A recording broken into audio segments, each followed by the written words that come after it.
আসসালামু আলাইকুম, বিসমিল্লাহির রহমানির রহিম। সবাইকে স্বাগতম আমার চ্যানেলে। শুভ সকাল। রান্নাঘরে চলে আসলাম। 4টা পরোটা ভাজবো। এই সকালের নাস্তা, মেয়েদের জন্য 2টা আর আমার সাইদুলের বাবার জন্য।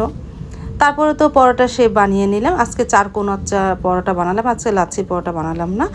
এখন বানিয়ে রাখি, একটু পরেই ভাজবো। তারপরে ভাজতে ভাজতে প্রায় আধা ঘন্টা পরে চলে আসলাম রান্নাঘরে। বেলে ভাজতাছিও, সাইদুলের বাবা আমাকে একটু সাহায্য করতেছে বড় বড় মতন। আমি পরোটা ভাজতে গেলে প্রায় সময় সে আমাকে একটু সাহায্য করে, আমি বেলে দিই, সেই পরোটা ভেজে নেয়।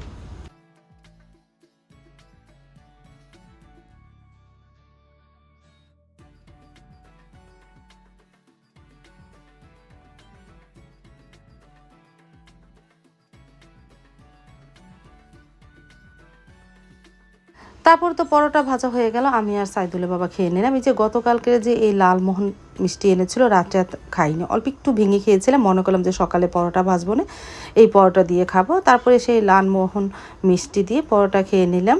অনেক দিন পর মিষ্টি দিয়ে পরোটা খাচ্ছি, কিন্তু আমার খাওয়াটা ঠিক না, কিন্তু আমার এই লালমোহন মিষ্টিটা অনেক ভালো লাগে। ভিতরে ঘিয়ের গাড়ান, খুবই মজা, অনেক সফট এই মিষ্টিটা। তারপর আমি আর সাইদুলের বাবা খেয়ে নিলাম।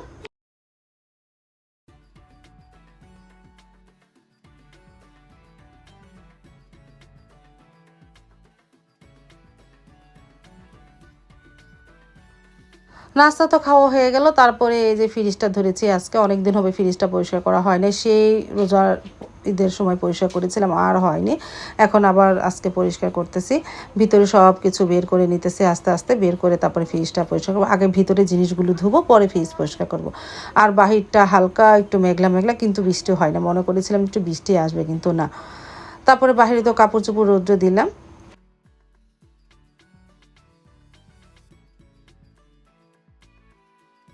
এই যে ফ্রিজে সব জিনিসপত্র বের করা হয়েছে, এখন আমি রান্নাঘরে দাঁড়িয়ে বেসিনের সামনে আস্তে আস্তে সব কিছু ধুয়ে ফেলি।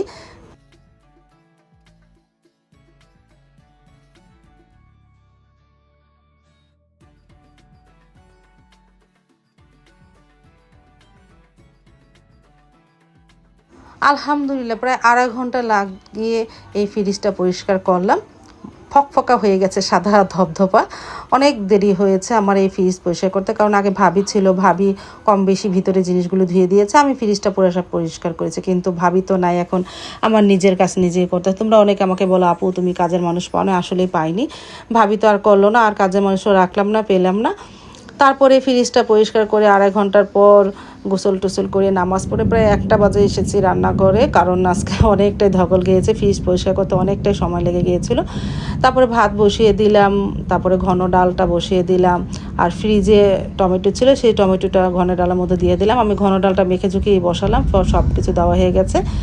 এখন ঢাকনাটা লাগিয়ে দিব। তারপরে অন্তত ঘন ডাল তো 3টা সিসলে জালটা নিভিয়ে দিব। আর এদিকে পেঁয়াজও ছোলা না, পেঁয়াজও ছোলে নিব। আর আজকে কী মাছ রান্না করবো সেটা তো দেখালামই। আজকে রুই মাছ ভুনা করব। ভাতটা প্রায় হয়ে বলক আসলে একটু হালকা নাড়া দেয়, আর পাশের চুলায় ডালটা নামিয়ে রুই মাছগুলো ভেজে নিতেছে আস্তে আস্তে। আর এদিকে সাইদুলের বাবারও আসার সময় হয়ে গেল, তাকে লেবু পানি দিব। যে রৌদ্র উঠেছে, একটু লেবু পানি দিলে ভালো লাগে। হালকা ঠান্ডা পানি দিয়ে এই লেবুর পানিটা দিয়ে, আমি এখানে কোনো চিনি দিই না, হালকা একটু লবণ দিয়ে। ঘন ডালটা হয়ে গেছে, বাটিতে বেড়ে রাখলাম। এই যে দেখো, মাশাল্লাহ ভালোই সুন্দর হয়েছে। তারপরে আর এদিকে ভাতটা প্রায় হয়ে এসেছে, টিকা দিব। আর এই চুলায় মশলাটাকে কষানো হলো, এখন পানি দিয়ে মাছগুলো ছেড়ে দিব। তারপর একটু নামানোর মানে ছেড়ে দিয়ে বলক আসলে একটু শাক দিব। শাকটা আমার আগে নামাতে মনে ছিল না, এখন তুই বড়া আর একটু ছোটো, পরে শাকটা দিব না। এখন মাছগুলো ছেড়ে দিয়ে আস্তে আস্তে রান্না করি, রুই মাছ ভুনা করি।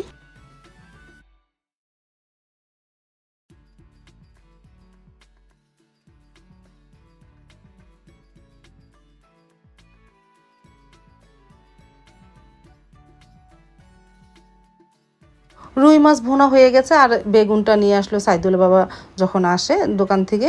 আনার পরে কেটে হালকা লবণ দিয়ে আমি এখন ভেজে নিতেছি। আর ডিমগুলো ভিজিয়ে রেখেছি, ভালোভাবে ধুয়ে ঝরা দিয়ে ফ্রিজে রেখে দিব। এই যে রুই মাছটা ভুনা হয়ে গেছে। আর পেঁয়াজ তো সোলা নেই, পেঁয়াজটা ওই ফাঁকে ছুলে ফেলি।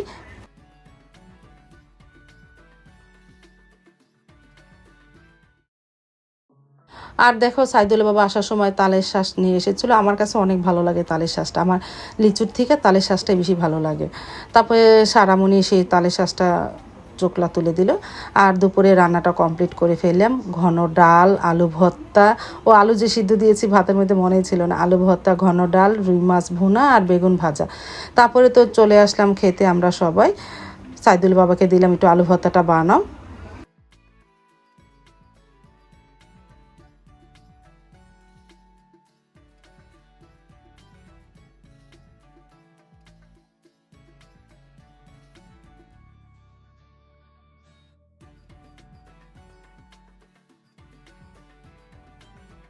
তারপর তো খেয়ে নিলাম আলু ভর্তা আর গরম গরম বেগুন ভাজা। আমার কাছে এই জিনিসটা অনেক ভালো লাগে, আমার মাছ থেকে মাংস থেকে এই ভর্তা বেগুন ভাজা আমার অনেক ভালো লাগে।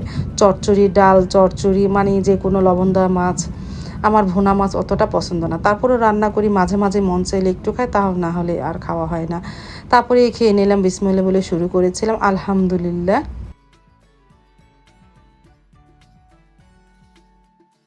দুপুরে খাওয়া দাওয়ার পর তো আর ভিডিও করা হয় না তেমন একটা।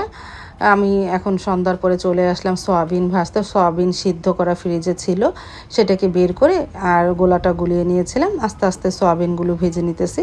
এই সয়াবিনটা আমার দুনো মেয়ে বা আমারও ভালো লাগে এখন। আগে আমি অতটা খেতাম না, কিন্তু এখন আমি সয়াবিন এই জিনিসটা মোটামুটি খাওয়া হয় আমার।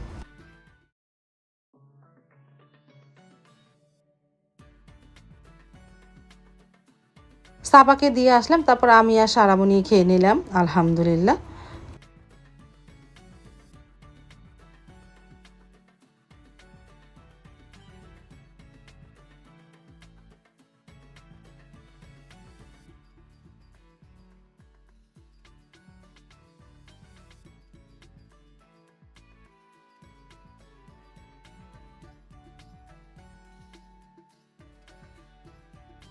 সন্ধ্যার নাস্তা খাওয়া হয়ে যাওয়ার পর সাইদুল বাবা ফোন দিয়েছে, সে রাতে রুটি খাবে।